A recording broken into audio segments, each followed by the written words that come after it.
¿Me avisas si puedo empezar ya?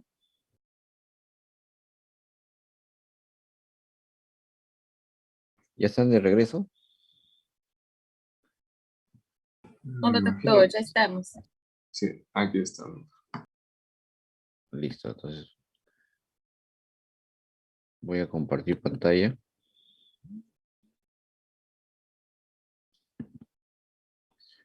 ¿Están viendo la pantalla?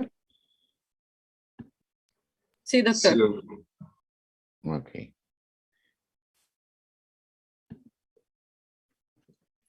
Bien, vamos a hablar de patología del estómago, ¿ya? Quirúrgica del estómago. El estómago, pues, es un órgano que está bastante vascularizado, ¿no? Recording in Aquí progress. la circulación es importante. A ver, espérense un ratito.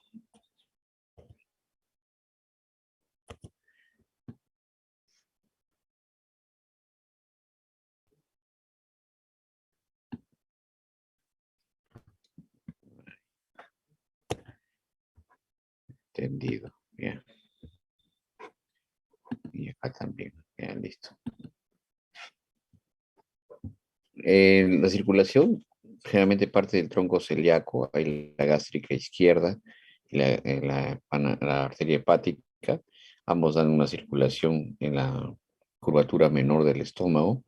Y hay otras dos ramas, ¿no? Las que van hacia la curvatura mayor, ¿no? Que son las ramas del epiplón mayor, algunas de ellas, y la gastroepiploica izquierda, definitivamente, que es la que tiene mayor circulación en la curvatura mayor, ¿no? También está conectado y recibe circulación de parte de los vasos cortos, ¿no? Que están conectados en el vaso, ¿no? Y en la zona duodenal también, de la pancreato duodenal superior, que hace un arco ahí, ¿no? Es un órgano bastante vascularizado, que tiene muchas funciones, ¿no? Digestivas, inmunológicas, ¿no? De absorción, de propulsión, mezcla de los alimentos, etcétera, ¿no? En cuanto a la parte anatómica que nos interesa mucho, sobre todo en la parte oncológica, es los grupos ganglionares, ¿no? Los grupos ganglionares que se van a presentar como el grupo de perigástricos a nivel 1 y 2, que son a nivel esofágico, de la unión gastroesofágica, y grupo 2 a nivel de la incisura angularis, el grupo 3 en la curvatura menor, ¿no? Que abarca prácticamente toda la curvatura menor, el grupo 4 que se divide en dos tipos, 4A y 4B, que son en la curvatura mayor. El 4A y el 4B generalmente se dividen por un punto que es el punto de Demels, ¿no? Que nos da importancia aquí, porque aquí más o menos el punto de Demels, que nos va a decir pues si la invasión es a nivel de estos ganglios, entonces hay que hacer una gastrectomía parcial probablemente, ¿no? O subtotal. En cambio, si es que invaden ya estos ganglios de este grupo, ¿no? Y el tumor está a este nivel, pues hay que hacer una gastrectomía total, ¿no? Entonces eso nos va a marcar mucho la distribución ganglionar. Luego de eso, pues vamos a tener el grupo 7 y 8, ¿no? Que están básicamente en el nacimiento de las ramas, ¿no? Del tronco celíaco, ¿no? Y el rama 8, ¿no? A nivel de la arteria hepática, ¿no? Y va al grupo 12, que es la zona de la vesícula, y el grupo 11, que está en la zona peripancreática, alrededor de la de la arteria esplénica, y el grupo 10, que está en el hilio esplénico, ¿no? Entonces, estos son también el segundo grupo ganglionar, ¿no? Que probablemente son los que en una resección tumoral, ¿no? Deben complementarse con la disección de los ganglios, ¿no? Por eso, a ese nombre le llevan, ¿no? El D1 es la resección de estos ganglios y el D2 es la extensión a estos grupos ganglionares, ¿no? Eh, Ahora lo vamos a ver con mayor detalle. Dos enfermedades que vamos a ver, ¿no? Benignas, ¿no? Y sobre todo frecuentes. Es uno de la enfermedad ulceropéptica, que como vimos en la primera sección, es la causa más frecuente de hemorragia digestiva y alta, ¿no? Incluso masiva. Eh, lo que se dan básicamente son efectos focales de la mucosa gástrica y duodenal, que se extiende a la submucosa, ¿no? Debido básicamente a un incremento de la acidez a ese nivel. Sus síntomas pues son el dolor epigastrio, tipo ardor postprandial temprano, ¿no? Su frecuencia ha disminuido en las últimas décadas, ¿no? Por un mejor control del Helicobacter pylori, ¿no? Ustedes saben que esa es la bacteria que genera pues mayor acidez. La úlcera gástrica tiene mayor mortalidad que la duodenal por su prevalencia en ancianos. El 50% de la población mundial está afectada por el Helicobacter pylori. No todos hacen gastritis erosiva y úlcera, pero 50%, miren, no es poco. Está íntimamente relacionado con la gastritis y el cáncer gástrico. Esa es la clasificación de Johnson de las úlceras, ¿no? De las úlceras gástricas. En este caso, la tipo 1 está en la curvatura menor. La tipo 2 está entre una en la curvatura menor y otra en la zona duodenal, ¿no? Cualquiera de las dos tipo 2, que se dan por hipersecreción de ácido. Y la de tipo 3 solamente que se presenta en el duodeno, ¿no? Entonces, la tipo 2 y 3 son úlceras por hipersecreción gástrica, ¿no? Esta barrita me fastidia. La, la tipo 4, voy a llevar un poquito aquí. Ya. La tipo 4, en la clasificación de Johnson, es una úlcera que está en la curvatura menor, pero en la parte superior, ¿no? Casi cerca de la unión esófago-gástrica, como ustedes ven ahí. Entonces, es una úlcera de difícil tratamiento, ¿no? Van a ver ustedes que hay un tipo de sección de una gastrectomía que se extiende hasta ese nivel, ¿no? Y la reconstrucción también es muy compleja, ¿no? Muchas veces hay que hacer una gastrectomía total, ¿no? A ese nivel. Y la clasificación de Johnson tipo 5 es la presencia de ulceraciones, pero en todo el estómago, en la mucosa gástrica de manera difusa. Generalmente es producida por antiinflamatorios no esteroideos. ¿Cuál es el mecanismo de conexión que existe entre el Helicobacter pylori y la úlcera, si la úlcera gástrica, ¿no? O duodenal, ¿no? La enfermedad ulcerogástrica, ulceropéptica, perdón, ¿no? Primero hay diversos factores, ¿no? Dentro de ellos los factores de riesgo también tenemos ahí tabaquismo, la edad, ¿no? Una edad temprana, hay un incremento de la secreción y hay una metaplasia gástrica duodenal. Cuando tenemos Helicobacter pylori, esta infección gástrica crónica va a incrementar pues la secreción de ácido clorhídrico, ¿no? A través de una desregulación de la gastrina y somatostatina.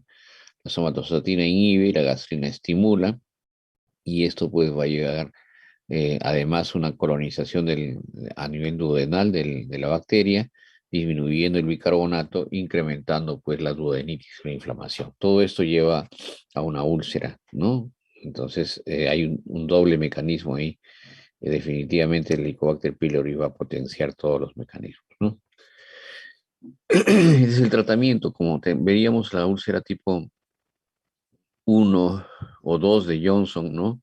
Gástrica solamente. La decisión de la úlcera es una de las opciones. Puede hacerse también una antrectomía o este procedimiento de Pauchet, que generalmente se da para la de Johnson tipo 3, perdón, tipo 4, ¿no? Que incluye, como les decía, la úlcera gástrica que está en la curvatura menor, pero muy cerca de la incisura angularis. Hay otro procedimiento de Kelly-Maslener, que básicamente es la antrectomía, con la función después de disminuir la hiperacidez gástrica y de esta manera pues controlar las ulceraciones, ¿no? En algunos casos esta antrectomía puede hacerse con o sin vaguectomía, ¿no? Pues ustedes saben que al sacar la zona antral están disminuyendo gran parte del sustrato de formación de ácido clorhídrico. pero no todo, ¿no? Alguno de ellos está regulado por el nervio vago, entonces puede hacerse una vaectomía. Pero si ustedes hacen una vaectomía, no solamente van a disminuir la secreción ácida, sino van a disminuir la motilidad y el vaciamiento gástrico. Por eso es que a veces se tiene que hacer no solamente una antrectomía, sino un procedimiento complementario para poder evitar la dismotilidad gástrica que le están produciendo, ¿no? Y en esta misma úlcera, como les decía, lo que se puede hacer es una gastrectomía subtotal y una reconstrucción ya en Guy-de-Roux, como ven en el procedimiento de Attila Schenders, ¿no? Que es un chileno que propuso este tipo de tratamiento. Otras formas de tratamiento menos drásticas, podemos decir así, son este tipo de unión que se da a nivel entre el esófago y el duodeno, ¿no? Es un tratamiento también quirúrgico que es tipo Yabulay, ¿no? Que hace una unión entre el esófago y el estómago, ¿no? Previamente se puede hacer la reparación de la úlcera y de esta manera, pues el vaciamiento gástrico va a hacer que rápido, va a hacer que disminuya la acidez a este nivel, ¿no? Bueno, y pasamos al tema que nos tocaba, que es básicamente el cáncer gástrico, ¿no? El cáncer gástrico es una neoplasia gastrointestinal más frecuente en el mundo, ¿no? Eso no ha cambiado. Cáncer gástrico se refiere generalmente a adenocarcinomas. No se olviden que siempre que se habla de adeno es una mucosa, ¿no? Secretora que tiene glándulas. 95% de los casos se deben a ello. Generalmente se diagnostica en estados evolutivos tardíos. Eso es lo que manifestamos en la primera clase, ¿no? En lo que es en oncología quirúrgica, que lamentablemente, pues nosotros no tenemos en el Perú programas de diagnóstico temprano o enfermedad cancerosa, ¿no? Y en este caso, nos ganan muchísimo, pues países obviamente como Japón, por ejemplo, que a los 45 años hacen endoscopías, ¿no? El paciente ya tiene, o la población ya tiene todo su endoscopía digestiva alta o baja, o ambas, ¿no? En cambio nosotros no. Entonces, muchas veces se diagnostica pues ya de manera tardía, ¿no? Cuando ya las manifestaciones de sangrado, obstrucción o las sistémicas como baja de peso o anemia nos hacen advertir de la posibilidad de que el paciente tenga una neoplasia digestiva. La incidencia varía entre países, definitivamente.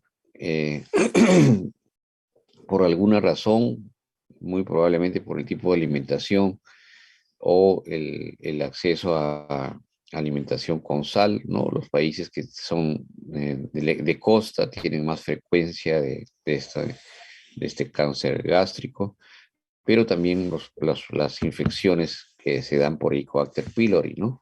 Entonces hay varios factores, ¿no? Los factores ambientales definitivamente influyen muchísimo en la presencia de cáncer gástrico, ¿no? Uno de los países que tiene más cáncer gástrico en Latinoamérica es Chile, ¿no? Y por eso también tiene grandes avances a ese nivel. Y se da probablemente por su cercanía, todo el país tiene pues litoral, ¿no? Con el mar. La mortalidad en Estados Unidos está en 11.1, en Inglaterra 22.1 y en Japón pues solamente miren 100.2 por 100.000 habitantes, ¿no? O sea, menos de uno por 1.000, por 10.000. Entonces, eso se debe básicamente a que el programa que tienen en Japón es, debido a la alta incidencia, obviamente, ellos también han hecho estos programas, el diagnóstico temprano, ¿no? El diagnóstico temprano con endoscópica y el tratamiento, pues, también es mucho más temprano. En Latinoamérica está en el quinto lugar de los tumores malignos, en hombres en el tercer lugar y en mujeres en el quinto, ¿no? Esto no se ha modificado mucho. En México la mortalidad es 5 por 100.000 habitantes, definitivamente el tumor digestivo más frecuente, ¿no? Las variaciones en la incidencia con respecto al sexo son escasas, es más frecuente en hombres que en mujeres, mayor incidencia por edad se encuentra entre 50 y 70 años, aunque esto ha ido disminuyendo. Ahora vemos pacientes de 35, de 30 años con cáncer gástrico. Lamentablemente, pues, no diagnosticados, síntomas tardíos, y cuando uno hace el diagnóstico y el tratamiento, por más efectivo que sea, el pronóstico no es bueno. ¿Por qué? Porque el cáncer, cuando se presenta en personas más jóvenes, tiene mayor posibilidad de malignidad respecto a su invasión y su porcentaje o tasa de reproducción celular, ¿no? Son cánceres más agresivos. Cuanto más jóvenes son las personas que presentan, el pronóstico es peor, no es mejor. En este caso es la juventud es contraproducente, porque también son células que mantienen pues toda su vitalidad respecto a la reproducción o mitosis, ¿no? La incidencia máxima en general de cáncer gástrico se da a los 60 años.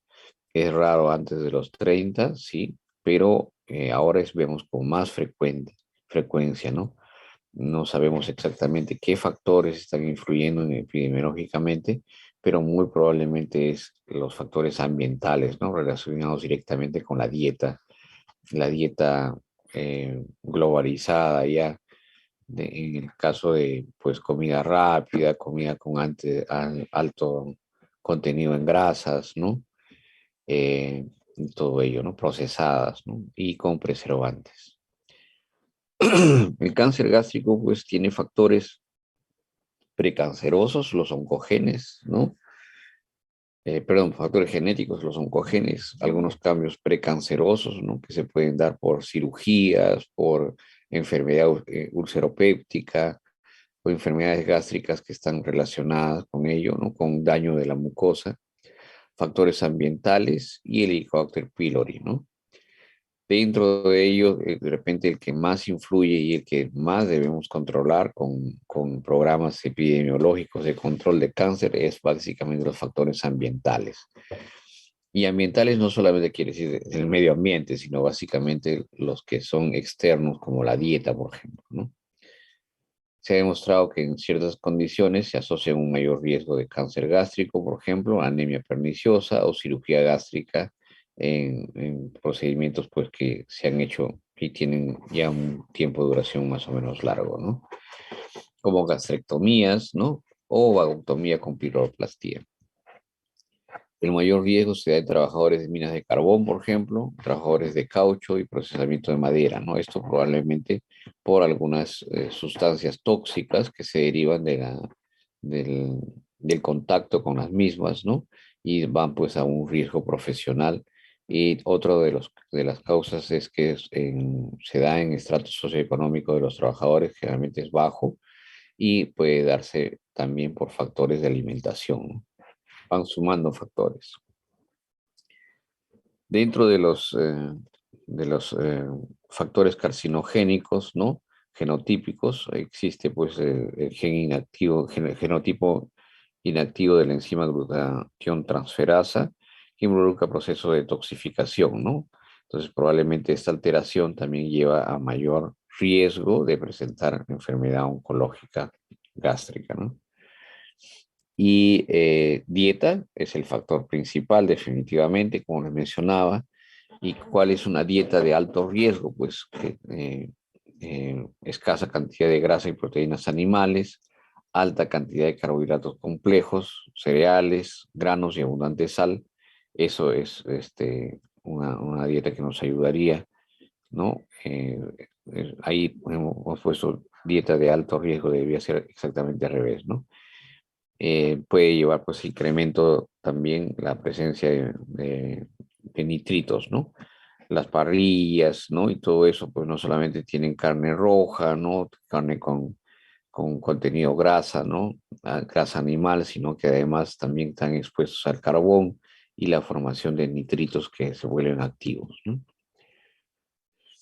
Hay unas lesiones precursoras, así como también en cáncer de esófago, obesidad de esófago de Barrett, ¿no? Como tal, las lesiones precursoras de cáncer gástrico es la gastritis atrófica, la metaplasia intestinal completa y la displasia con cambios químicos gástricos, ¿no? Esos son los factores o las entidades y cambios celulares que nos pueden predecir que pueda darse a futuro una displasia y finalmente un cáncer. La incidencia aumenta en relación lineal con el pH, ¿no? Y también la presencia de nitratos y nitritos. Otra etiología importantísima, sobre todo en nuestro medio, en Latinoamérica, es la presencia del Helicobacter pylori, ¿no? Por eso cuando diagnostican el Helicobacter pylori, con o sin síntomas deben ser tratados, porque el tratamiento va a ser pues que desaparezca, básicamente con antibióticos, como ustedes saben, desaparezca ese factor que puede ser muy nocivo, ¿no? Y que va a marcar pues el riesgo de presentar la enfermedad, ¿no? En Estados Unidos, ¿no? Se encontraba un aumento la frecuencia de Helicobacter pylori en pacientes con cáncer gástrico. Aquí estudios que fueron hechos por Recabarren y por Barúa, ¿no? De la Universidad Cayetano, hace buen tiempo ya, gastroenterólogos y anatomopatólogos Recabarren, demostraron que había una relación entre Helicobacter pylori y cáncer gástrico respecto a su frecuencia epidemiológica, ¿no? Y esto se ha venido estudiando y ya se ha demostrado que hay una relación directa entre ambos, ¿no? Etiología está frecuente, alta frecuencia, justamente, pues de Helicobacter pylori, infecciones con y también alta frecuencia de cáncer gástrico, ¿no? Bueno, ven en México, por ejemplo, ¿no? Van más o menos por ahí en cuanto a frecuencia, ¿no? Entonces, no solamente hay una relación ya epidemiológica entre ellos, ¿no? La infección por Helicobacter pylori contribuye en más del 60% al riesgo de carcinoma gástrico. No quiere decir que si has tenido infección por Helicobacter pylori vas a tener en ese porcentaje cáncer gástrico, sino que si es que esta infección es crónica y se suman a ciertos factores ambientales, dietarios, ¿no? O carga genética, entonces la posibilidad de desarrollar un cáncer gástrico es alta, ¿no? ¿Qué hay que hacer? Bueno, las medidas prevenibles hay que utilizarlas, es decir, si está dentro de nosotros la prevención con un diagnóstico temprano y el diagnóstico de Helicobacter pylori, ¿no? El tratamiento temprano con antibióticos y finalmente el seguimiento y controles endoscópicos, pues van a no solamente disminuir el riesgo de cáncer, sino que si se presentara, pues poder darle un tratamiento temprano, ¿no? Que va a llevar definitivamente a mejor pronóstico e incluso a curación, ¿no?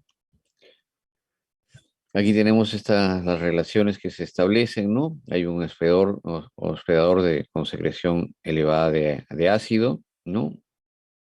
Miren que prácticamente solamente hay dos modificaciones aquí, ¿no? La hiperacidez lleva una gastritis, ¿no? En algún caso del cuerpo, ¿no? Y en otra parte del antro, ¿no? Del estómago. Pero después se incrementa igual la gastritis central en ambos procesos, ¿no? Fisiopatológicos. El cuerpo está normal, ¿no? Pero aquí hay una alteración de la función a nivel del cáncer. Y hay dos resultantes, ¿no? En uno de ellos hay un aumento de ácido y da la úlcera duodenal, y en otro hay una disminución del ácido y hay la presencia de cáncer, ¿no? O sea, son pequeñas alteraciones, ¿no? Claro, esto es muy esquemático, muy reducido, pero el resultante se da, el proceso fisiopatológico es muy similar, pero algunos cambios celulares mínimos pueden llevar pues a que se desvíe la frecuencia hacia a una manifestación neoplásica, ¿no? ¿Cómo se da esto? Pues lo que hay es una proliferación celular, ¿no? Diferenciación del patrón compatible. Nuevamente se empieza a dar cambios de la tasa de proliferación, hay una reproducción mucho más elevada, no hay factores inhibidores, ¿no? Hay la presencia de mutágenos, ¿no? Por daño del DNA, y todo eso pues va a llevar a la formación de tumor, ¿no? O sea, son los mismos mecanismos que se mencionaban, que mencioné en la primera clase, ¿no? De las características oncogénicas. La carcinogénesis, pues, es el cáncer, es un grupo de enfermedades, ¿no? Que tienen un crecimiento autónomo, ¿no? O sea, ya tienen un patrón de crecimiento, velocidad de crecimiento, tipos de diferenciación celular totalmente distintos, ¿no? Entonces, a eso se llama carcinogénesis y son las células neoplásicas las que marcan estas funciones. Entonces, ¿qué es lo que sucede? Hay proliferación, diferenciación y falta de apoptosis, ¿no? Todo eso lleva pues a la presencia del cáncer. La presencia de agentes mutágenos pueden hacer cambios decisivos en la unión de metabolitos, ¿no? Carcinogénicos del ADN y como pues un factor ambiental, ¿no? Finalmente pasa a ser un factor precancerígeno y finalmente, o procancerígeno inclusive, y finalmente puede pasar a ser ya un cambio a nivel genético y ser un oncogen, ¿no? Pasó de riesgo a ser una etiología. Hay exposición de células a agentes que pueden inducir esta proliferación y finalmente pues esto se va a establecer ya como mutaciones, ¿no? Y la expresión del fenotipo maligno.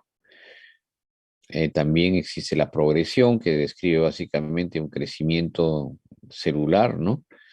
Con invasión y metástasis de células transformadas, ¿no? Y también tiene un origen clonal. Falta de respuesta a procesos reguladores del proceso. Ustedes saben que normalmente pues hay una apoptosis programada ya en las células, ¿no? Y es regulado por una serie de sustancias químicas que las producen las mismas células, ¿no? En este caso pues se pierde ese factor de control, ¿no? Y el fenotipo se vuelve un fenotipo invasivo, agresivo, ¿no?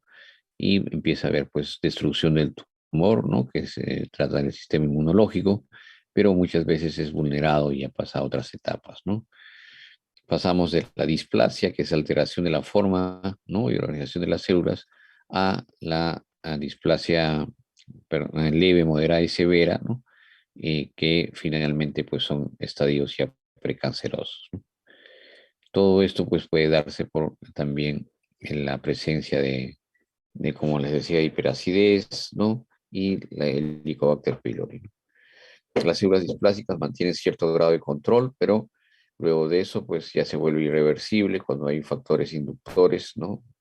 La displasia grave se acompaña de evolución hacia el carcinoma y la evolución hacia adenocarcinoma en 75% de los casos llega pues a crecer, ¿no? En el lapso de 18 meses, tan temprano como eso, ¿no? O sea, inicialmente el crecimiento es relativamente lento, igualmente la diferenciación, pero una vez que ya se establece una células oncológicas, ¿no? Se establece la carcinogénesis, mejor dicho, en un año y medio, pues esto crece terriblemente, ¿no? En enfermedad local hay un tumor invasivo confinado al tejido de origen y la regional, pues no solamente por los ganglios linfáticos, sino también puede hacerse de manera contigua, ¿no? Y la metástasis definitivamente ya cuando hay compromiso o invasión vascular, ¿no? Hay una condición premaligna que puede llevar a estar asociado con el cáncer, la gastritis atrófica, la metaplasia intestinal, el hallazgo en la mucosa gástrica de esta metaplasia intestinal y la presencia de pólipos gástricos, ¿no?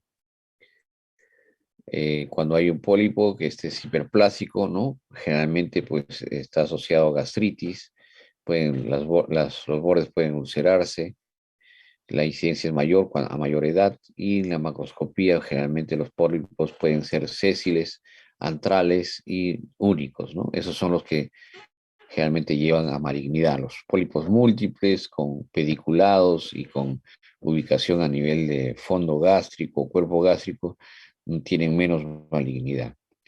En la microscopía, pues hay una dilatación quística a ese nivel y puede haber alteraciones pues, celulares a nivel presentándose células inflamatorias y también las fibras musculares lisas, ¿no? Los adenomas, como les decía, ¿no? Los pólipos adenomatosos, generalmente los precancerosos, ¿no? Son solitarios, localizados en el antro. El tamaño es muy importante, si es 2 centímetros a más, ¿no? El riesgo de malignidad es mayor. Son células que generalmente son hipercromáticas, con núcleos elongados, y el mayor riesgo de malignidad está hasta el 40%, casi 40%. Los síntomas en el paciente que tiene cáncer gástrico pueden ser, como les decía, en la mayoría de veces inespecíficos, o sea, no se van a dar cuenta de que tienen cáncer gástrico porque el paciente no viene, pues, vomitando, con anemia aguda, ¿no? Esto se establece de manera progresiva y eso, pues, lleva a dificultades en el diagnóstico también y la dificultad respecto a ir a un establecimiento de salud, ¿no? Normalmente a los establecimientos de salud, sean hospitales, centros médicos o lo que fuese, clínicas privadas, uno va cuando se siente mal, cuando está enfermo, cuando tiene síntomas, ¿no es cierto? Pero no va cuando quiere hacerse un control porque se siente totalmente sano, no. Entonces, esa medicina asistencial y poca epidemiológica o poca preventiva que hay en nuestro país lleva pues que la presencia de cáncer gástrico sea con un diagnóstico tardío y con un pronóstico malo, porque la mayoría de ellos son cánceres ya avanzados, ¿no? No son cánceres incipientes o precoces, ¿no? ¿Cuáles son las manifestaciones? Pérdida de peso, disfagia, ¿no?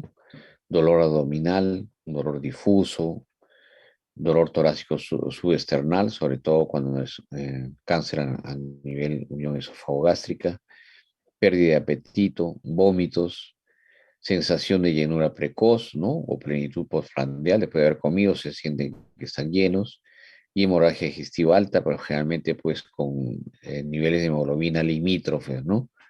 Entonces ven que muchos de los síntomas pues son difíciles de detectar, o sea, si un paciente solamente viene con pérdida de peso, falta de apetito, siente que tiene molestias digestivas, que se llena y pues tiene alguna dificultad para consumir alimentos, ¿no?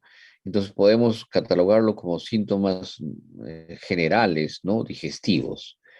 Y eso pues lleva a finalmente perder la oportunidad de un diagnóstico temprano, ¿no?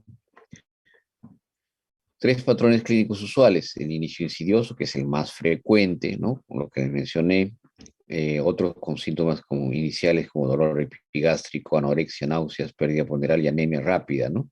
Eso nos advierte, sí. Y el otro es el obstructivo. Lamentablemente el obstructivo es el que se presenta con mayor frecuencia de manera tardía, ¿no? Entonces el paciente que viene vomitando, baja de peso, mayor de 60 años, ¿no? Con signos de deshidratación y desnutrición crónica, más anemia, entonces sí, uno puede pensar en esto, ¿no? Y la obstrucción se comporta como un síndrome pilórico, pues le hace una endoscopía o una tomografía y encuentra el problema, ¿no? Encuentra un cáncer obstructivo a nivel pilórico, antral, cáncer avanzado, ¿no? Y bueno, tiene que hacerse la cirugía, obviamente, pero este pronóstico es definitivamente peor que si se hubiese hecho un diagnóstico precoz. El tipo de úlcera péptica es importante una vez que uno encuentra, por ejemplo, en un entorno sintomático de una hemorragia digestiva, ¿no? O una perforación, ¿no? De la mucosa gástrica. Uno ingresa, hace una gastrotomía, abre el estómago y encuentra pues la úlcera a nivel del estómago, puede ser a nivel de cuerpo o generalmente de antro.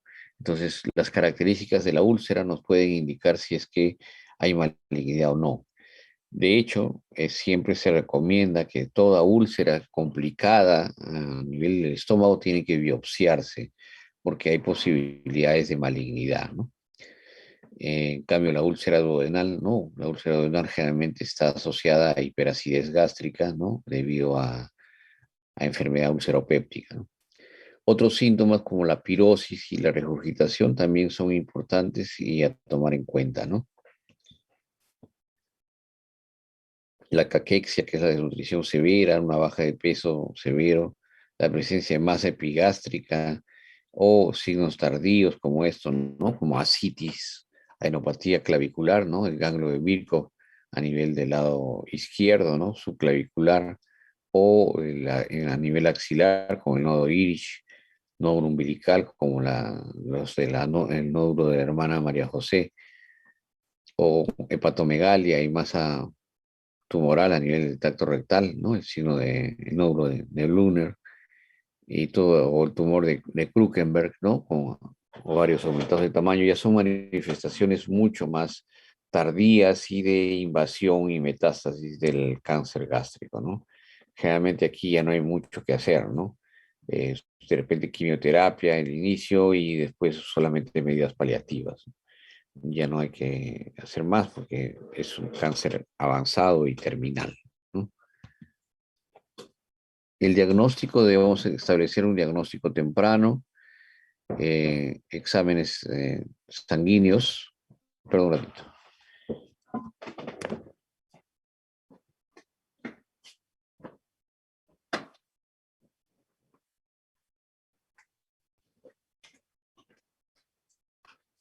El diagnóstico temprano con exámenes, pues, lógicamente como son normales, ¿no? De repente un poco de anemia, nada más.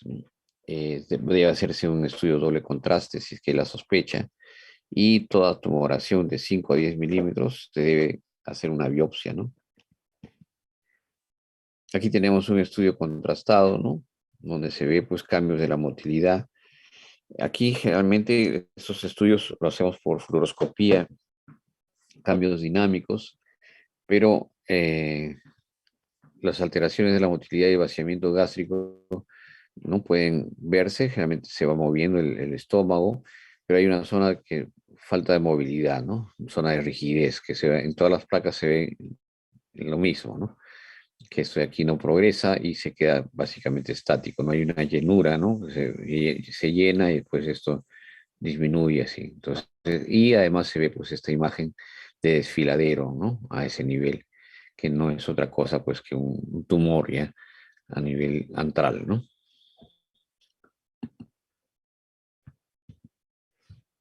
La clasificación de cáncer temprano y avanzado, ¿no? El cáncer temprano o incipiente, ¿no? Generalmente se da según la clasificación que la implementaron los japoneses, ¿no? Se da el cáncer temprano grado 1, ¿no? Que es una protrusión, ¿no? Elevado, el cáncer 2A, que es también elevación, pero no tanta, el 2B, que ya está plano, pero hay cambios ahí a nivel de la morfología de la mucosa, el 2C, que ya hay una depresión, y el 3, que es una ulceración, ¿no? Que compromete toda la muscular y llega a la muscularis mucosae, ¿no? Ya está entrando a la parte de la muscular. Entonces, perdón, atraviesa la parte muscular y ya está entrando a la parte de la serosa, ¿no? Entonces, esa es la lesión temprana, ¿no? Cáncer incipiente. Y el cáncer avanzado nos basamos en la clasificación de Borman, ¿no? Hay tipo 1, que es un cáncer con elevación, exfoliativo, visible, ¿no? Puede haber ulceraciones en esa mucosa de la tumoración que vemos ahí. El tipo 2, que es una úlcera profunda, ¿no? Con cambios en el lecho ulceroso, de edema, de, de cambios en la mucosa, en la dirección de la misma, todo acartonado, con zonas de necrosis, ¿no? Palidez. El tipo 3 ya es no solamente ello, sino que hay invasión a nivel muscular, ¿no? Ya pasaron a la parte muscular, y el tipo 4 es el denominado la linitis plástica, que se ve cáncer en toda la pared gástrica, ¿no? Es una pared rígida, ¿no? Con microulceraciones y cambios morfológicos pues muy visibles, ¿no? Hay otra clasificación de Lauren por su forma de presentación intestinal y difusa. No, la verdad que no se usa mucho ya. Y las categorías respecto al estadiaje no cambian, siempre usamos el TNM. Y aquí pues algunos cambios respecto a los ganglios, ¿no? NX es que no hay ganglios regionales no valorables, N0 no hay evidencia ganglionar, N1 con ganglios perigástricos, ya saben que los perigástricos son del 1 al 6, ¿no? 1, 2 arriba, a nivel unión esófago-gástrica prácticamente, 2, 3, ¿no? A nivel de la curvatura menor y curvatura mayor, ¿no?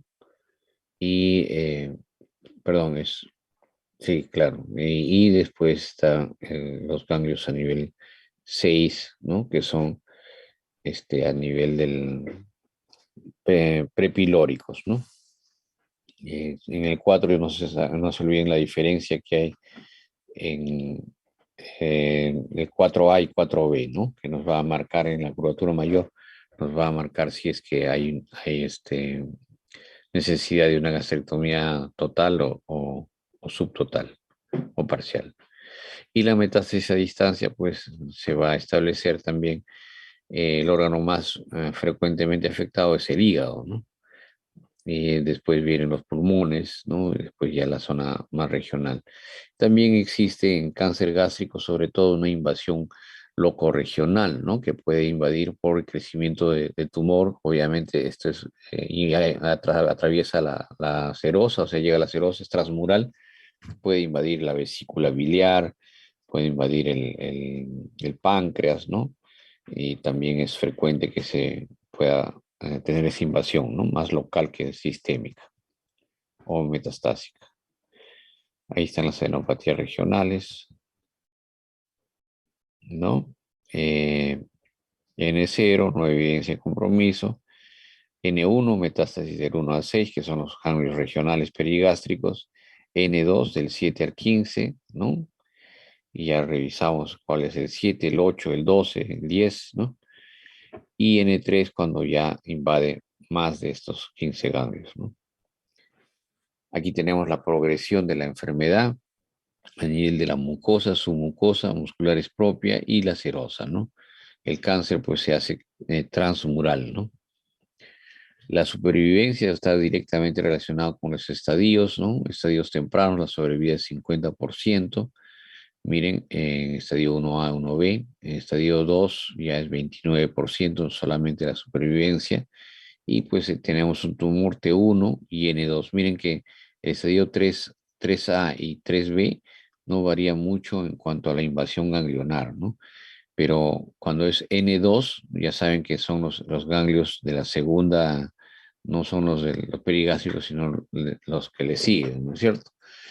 Y la sobrevida es 13%. Pese a eso, pues hay opciones curativas quirúrgicas, ¿no? Y el estadio 4, pues ya es cualquier N, cualquier T, pero ya con metástasis, ¿no? Ahí sí, generalmente nos vamos a una cirugía paliativa, ¿no?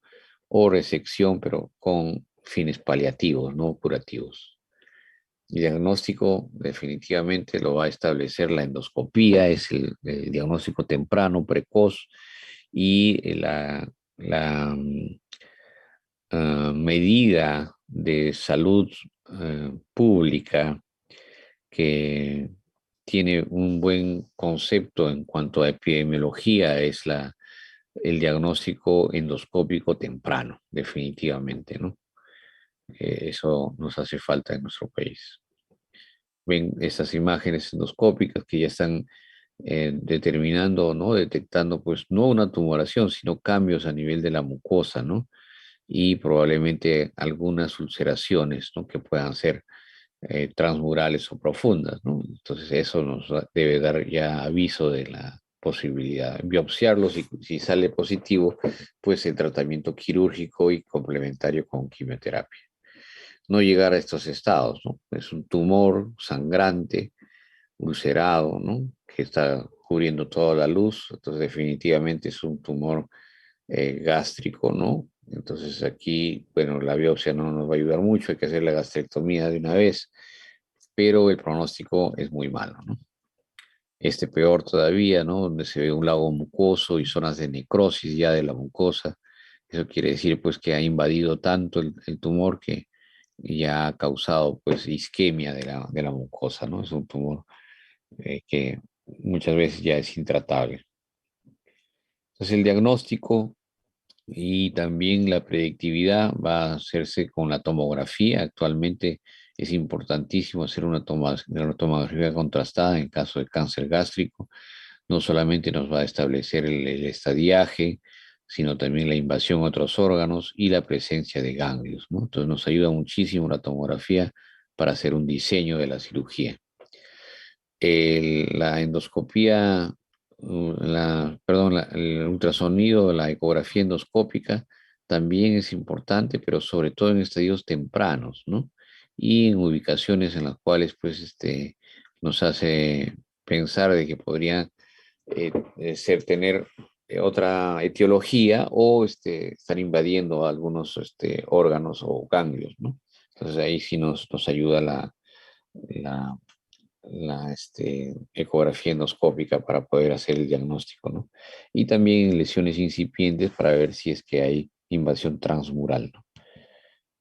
Aquí vemos la tomografía, las flechas indican los cambios de la mucosa. Ustedes ven ahí una mucosa engrosada, irregular, ¿no? Y un estómago de retención, un estómago grande, ¿no?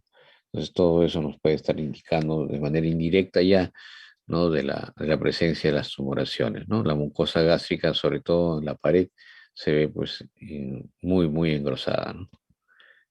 Aquí es más que evidente, ¿no? La tumoración que está desplazando, inclusive el contraste, ¿no?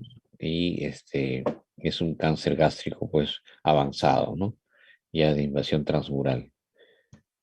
Esta es una ecoendoscopía, ¿no? Donde pues se ve la mucosa gástrica y se está viendo qué tanto ha invadido transmuralmente, ¿no? El cáncer.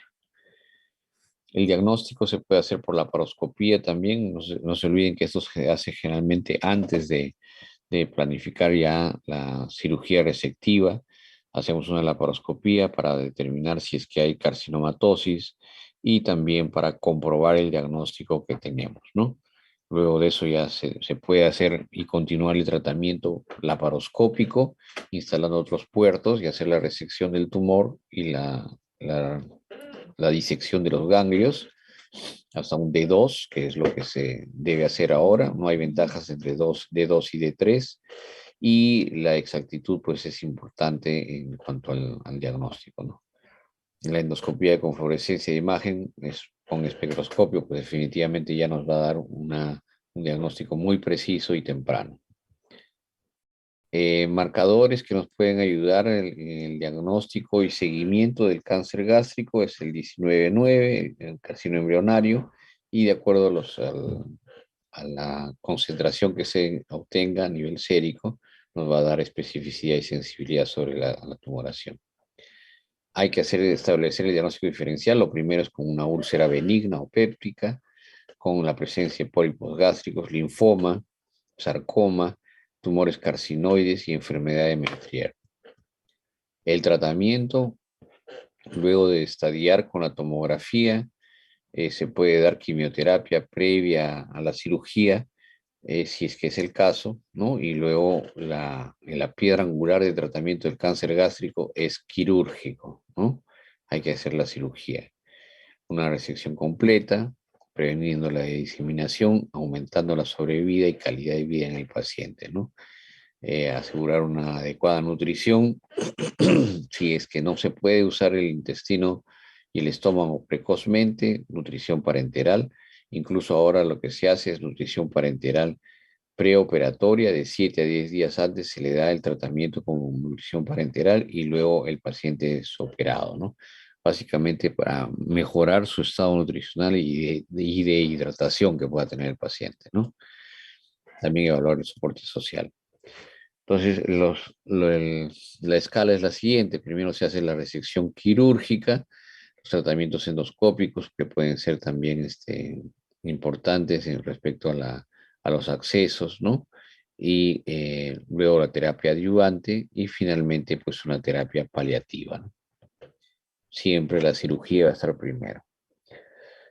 Eso es lo que les mencioné, es un esquema de la circulación, ¿no? Respecto a la gástrica izquierda y la gástrica derecha y cómo se distribuyen a nivel de la curvatura eh, menor y mayor, ¿no? Respectivamente. Esta es la presencia de ganglios, ¿no? ya en un esquema mucho más amplio, siempre el ganglio 4B y C, ¿no? Son trascendentes respecto a la resección de los mismos, ¿no? El tratamiento, pues, en la mayoría de los casos es quirúrgicos, en los estadios tempranos, hay que hacer una gastrectomía y es curativa. Hay que hacer una linfadectomía de uno y de dos, ¿no? No hay que hacer de tres, como les mencionaba. De dos son ganglios regionales de la arteria gástrica, del hepático común y del esplénico y celíacos, ¿no? Y de uno son perigástricas, básicamente. En estadio 3 también se debe hacer la resección del vaso y páncreas si están afectados por la tumoración, sobre todo el vaso, que tiene el grupo ganglionar 10 en el ilio.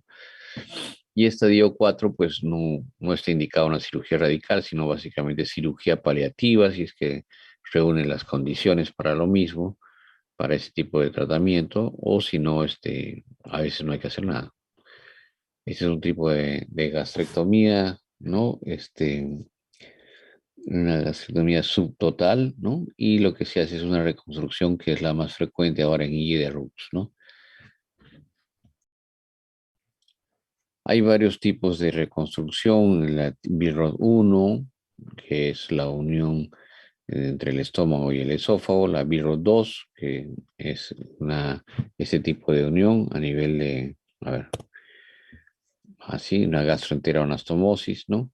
Hay un BIROD 1 cuando es así, ¿no? Se une el estómago, ¿no? Lo que queda del estómago, obviamente, antral generalmente, y se une hacia el esófago directamente. La 2 es cuando se lleva un bucle o un asa, ¿no?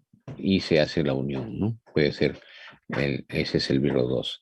Y la gastrectomía con la reconstrucción más frecuente, que es cuando es subtotal o total, es esta, ¿no? Que es con la Y de Rux, ¿no? Este viene del duodeno, queda ahí, duodeno, páncreas, ¿no? Y esto se va a unir a el asa, este es eh, el asa alimentaria, ¿no? Y este es el asa secretoria. Entonces se va a hacer una Y. Esta se llama el procedimiento, la operación de Y de Rux, ¿no? Ay, perdón. Tratamiento endoscópico también puede usarse para medidas paliativas. Igualmente se puede poner un stent metálico, ¿no? Para evitar la obstrucción a nivel del píloro. Y o por la gastroenteroanastomosis, o también se puede por vía endoscópica hacer una gastrostomía, ¿no? Percutánea endoscópica para descomprimir el estómago, pues, ¿no? Y después darle nutrición parenteral. Entonces, también hay tratamientos endoscópicos que puedan ayudar en la paliación de la enfermedad. La terapia adyuvante, ¿no? Actualmente tiene un papel muy importante en el tratamiento de la enfermedad, ¿no? Tanto antes como después del tratamiento quirúrgico, ¿no? Se ha demostrado que los tratamientos de solamente quimioterapia y solamente cirugía están por debajo de los tratamientos combinados, ¿no? Entonces viene a complementar básicamente una forma de tratamiento eh, que es la más eficiente para el pronóstico de la enfermedad. ¿Qué tipos de cirugía paliativa se pueden hacer? Las gastroenteroanastomosis, sobre todo si el cáncer el estómago está obstruyendo a nivel antral, ¿no? Y hay una invasión, pues, de ganglios, ¿no? Como órganos concomitantes, ¿no? Entonces, no se puede hacer la resección, ¿no? Sobre todo si hay invasión de las arterias, ¿no? Retroperitoneales o a nivel de la mesentérica superior, ¿no? Entonces, ahí es más el riesgo que el beneficio si hacemos la cirugía. Entonces, hay que hacer una gastroenteroanastomosis para bypassar la tumoración. Puede hacerse una gastrostomía descompresiva, una hienostomía de alimentación, colocar un stent endoscópico, como les decía, que no es otra cosa que una especie de prótesis, ¿no? De metal que se expande para poder evitar que vaya creciendo el tumor, ¿no? Bueno, pero eso definitivamente es transitorio, ¿no? Y otros que son muy importantes también son los bloqueos nerviosos, ¿no? Que como les dije, atacan el plexo solar y le ponen alcohol al 50%, ¿no? Y eso va a hacer pues que haya una degeneración neuronal local y evitar el dolor en el paciente, ¿no? La cirugía paliativa va dirigida al tratamiento de los síntomas, ¿no? A la mejora de calidad de vida, que el paciente ya no esté vomitando, pero sobre todo que el paciente no tenga pues un dolor que sea intratable, ¿no? La prevención, pues hay que buscar los grupos de riesgo, hay que hacer un diagnóstico endoscópico temprano, evitar pues una dieta con muchas grasas, ¿no? Dietas procesadas, con alimentos procesados y comidas ahumadas, ¿no? Ya se sabe que por ahí viene el problema. Igual fumar y ni alcohol. El seguimiento de las condiciones precancerosas, sobre todo si en pacientes que tienen familiares con esta enfermedad o otro tipo de cáncer, y evitar el screening o el testeo o el cribado endoscópico, ¿no? Tenemos el cáncer gástrico ahí, miren cómo ha avanzado, ¿no? Es una ulceración, pero ya es un cáncer antiguo, ¿no? Como hay un poco de necrosis en el centro y hay edema y secreción media blanquecina alrededor, ¿no? Bien, muchachos, ¿preguntas?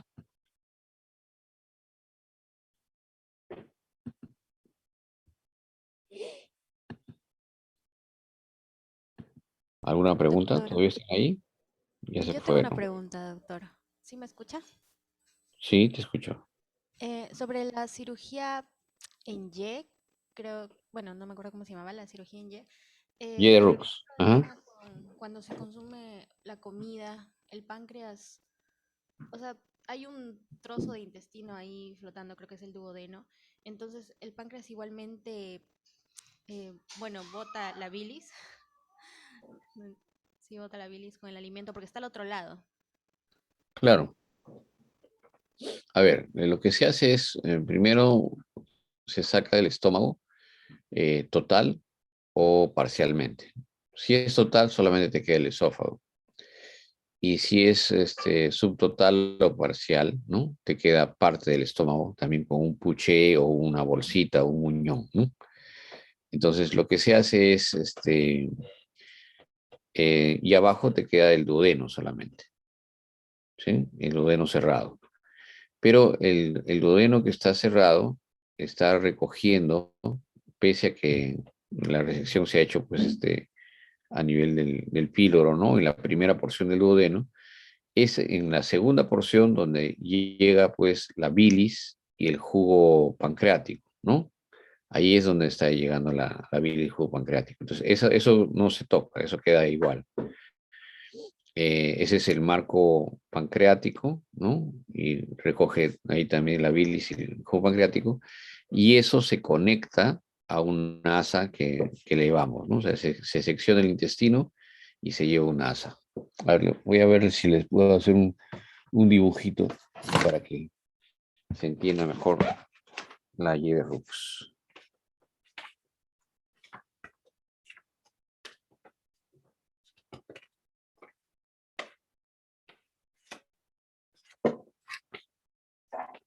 Aquí.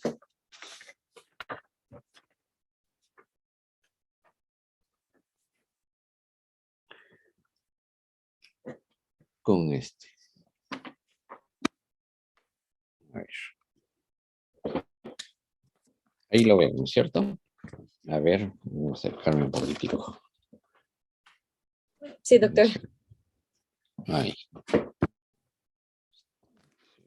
Es que tengo mi pizarra, pero está llena de información y no la puedo borrar. Bien, entonces tienen ustedes aquí el estómago, ¿sí? ¿Está bien? Entonces lo que vamos a hacer nosotros es seccionar aquí y seccionar aquí. Pero esto, este intestino sigue, ¿no es cierto? Muy bien, todo esto lo sacamos. ¿Hasta ahí están? Muy bien. Esto de aquí queda así. Y lo cosemos. Cerradito. Y esto de acá queda así. Aquí obviamente está el páncreas, ¿no? Y por aquí viene la vesícula y el hígado que está secretando la bilis. ¿Está bien?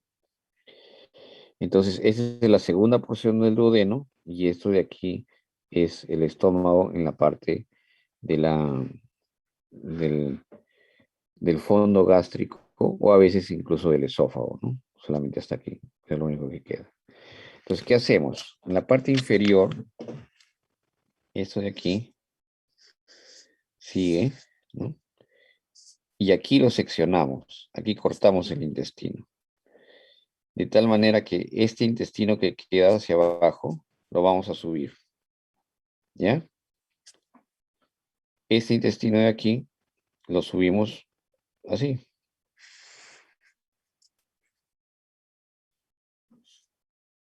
¿Está bien? Y el intestino que viene de la sal alimentaria que habíamos seccionado, lo pegamos acá. Y establecemos acá una Y. ¿Sí? ¿Se ve? No se ve. Sí, doctor, se ve. Sí. Ya, esa es la Y de Rux, ¿no? La Y de Rux. ¿Ya? Ese es el procedimiento. Es el procedimiento más frecuente ahora y el que tiene mejores ventajas respecto al tratamiento del cáncer gástrico, sea avanzado o temprano, ¿no? Es lo más fisiológico también. ¿Alguna otra pregunta?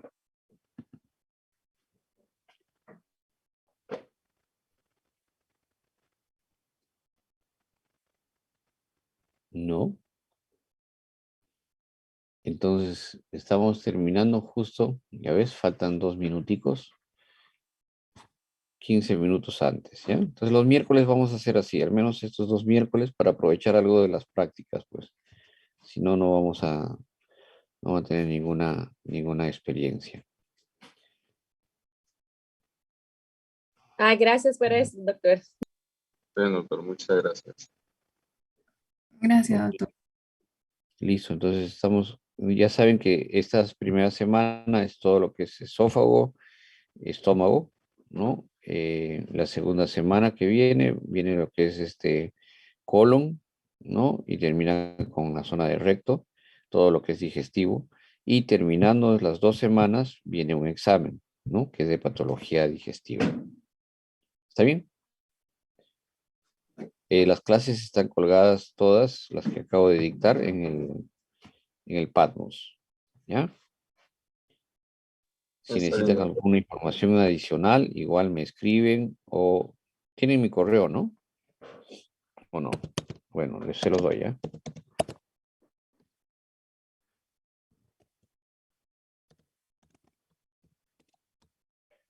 Escriben a este correo, ¿no? Y si tienen alguna duda también, o si no, por el WhatsApp, pues. ¿Listo? Listo. Gracias, Doc. Bien, quedamos así.